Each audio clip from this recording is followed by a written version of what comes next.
अभी तक सिर्फ आपको चारों वेदों के नाम पता होंगे, लेकिन ये छोटी सी वीडियो देखने के बाद आप ये बता पाएंगे कि इन चारों वेदों में किस तरह का ज्ञान भरा पड़ा है। ऋग्वेद में ऋग का अर्थ होता है स्थिति और ज्ञान। इसके 10 मंडल या अध्याय हैं, जिसमें 1028 सूक्त हैं, जिसमें 11,000 श्लोक मौजूद हैं। इसमें ब्रह्मांड की स्थिति, देवताओं के आवाहन मंत्र, देवलोक में उनकी स्थिति का वर्णन, जल चिकित्सा, वायु चिकित्सा, सौर चिकित्सा, मानस चिकित्सा, हवन द्वारा चिकित्सा आदि के बारे में जानकारी मिलती है। यजुर्वेद में यत का अर्थ होता है गतिशील और जू का अर्थ होता है आकाश, यानी कि इसमें तत्व ज्ञान के बारे में बताया गया है, ब्रह्मांड के ज्ञान के बारे में बताया गया है, ईश्वर के बारे में बताया गया है। इसके अलावा इसमें यज्ञ की विधियों का वर्णन और यज्ञ में प्रयोग किए जाने वाले मंत्रों के बारे में बताया गया है। साम वेद में साम का मतलब होता है रूपांतरण और संगीत, यानी कि वो ग्रंथ जिसके मंत्र गाए जा सकते हैं, जो संगीतमय हो। इस वेद में ऋग्वेद की ऋचाओं को संगीतमय रूप दिया गया है। सामवेद के सभी मंत्र गीतात्मक यानी कि गीत रूप में हैं। अथर्ववेद में बहुत सारी रहस्यमयी विद्याओं के बारे में बताया गया है, बहुत सारी चमत्कारिक शक्तियों के बारे में बताया गया है, आयुर्वेद और चिकित्सा के बारे में बताया गया है। असल में आपको सप्तऋषियों के रहस्य के बारे में पता ही नहीं है। एक श्लोक है, सप्त ब्रह्मर्षि देवर्षि महर्षि परमर्षयः कांडरशिश्च सुतरशिश्च राजर्षिश्च क्रमावशः। ब्रह्मर्षि, महर्षि, देवर्षि, परमर्षि, कांडरषि, सुतर्षि और राजर्षि ये 7 प्रकार के ऋषि होते हैं।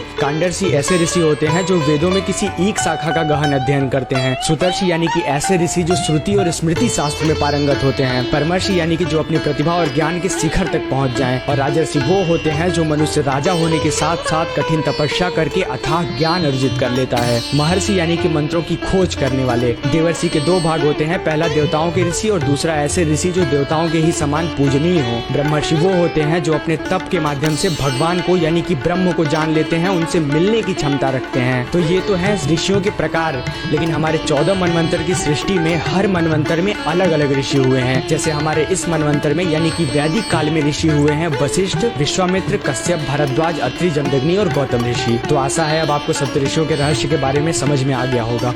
हर हर महादेव। कुछ लोग कहते हैं कि जब साइंस प्रूफ कर देता है तब तुम ये क्यों बोलते हो कि ये चीजें पहले से सनातन धर्म में थी। कुछ ऐसी चीजें बताओ जो साइंस के लिए भी सोचने पर मजबूर कर दे। तो अब से आपको ऐसी चीजों के बारे में बताऊंगा जो बिल्कुल नहीं है। ये तो आप सभी को पता है कि गायत्री मंत्र हर सेकेंड 1,10,000 साउंड वेव्स प्रोड्यूस करता है, लेकिन कौन सा, बीज मंत्र के साथ या बिना बीज मंत्र वाला। अब यहाँ पर एक कॉन्सेप्ट है बीज मंत्र का। अब ये बीज मंत्र क्या होता है और मंत्र और बीज मंत्र में क्या अंतर होता है, पहले आपको ये समझना होगा। जैसे ओम नमः शिवाय में ओम बीज है और नमः शिवाय मंत्र है। बीज मंत्र वो छोटे शब्द होते हैं जो किसी एनर्जी या फिर किसी वाइब्रेशन को रिप्रेजेंट करते हैं। जैसे ओम, ह्रीं, क्लीं, श्रीं, टंग, इन शब्दों में एक यूनिक वाइब्रेशन और एनर्जी होती है जो हमें सिद्धियां प्रदान करती हैं। तो जब ये बीज मंत्र किसी भी मंत्र के साथ में बोले जाते हैं तो उस मंत्र की ऊर्जा को और उसकी शक्ति को कई गुना बढ़ा देते हैं। इसलिए हमारे वैज्ञानिकों ने आविष्कार किया था इन बीज मंत्रों का। जैसे अस्तु भगवान विश्वेश्वराय महादेवाय त्र्यंबकाय त्रिपुरांतकाय त्रिकाग्निकालाय कालाग्निरुद्राय नीलकंठाय मृत्युंजयाय सर्वेश्वराय सदाशिवाय शंकराय श्रीमन्महादेवाय नमः।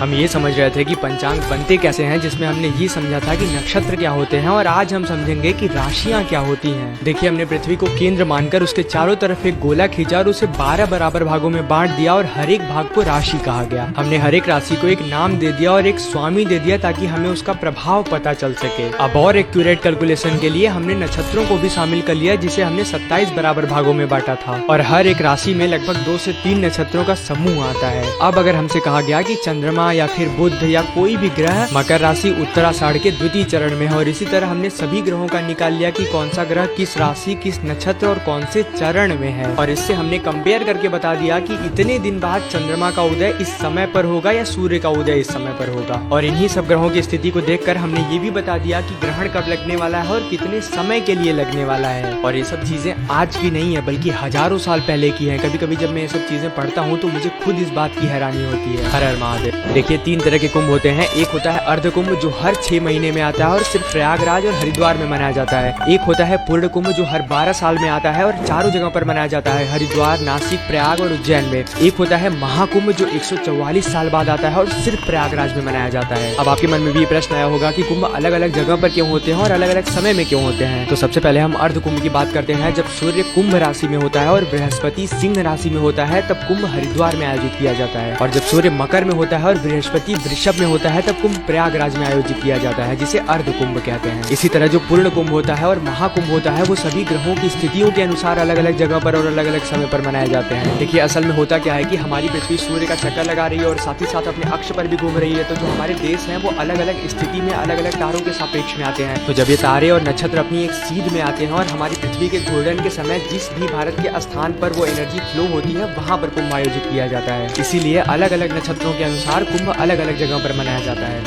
हर हर महादेव।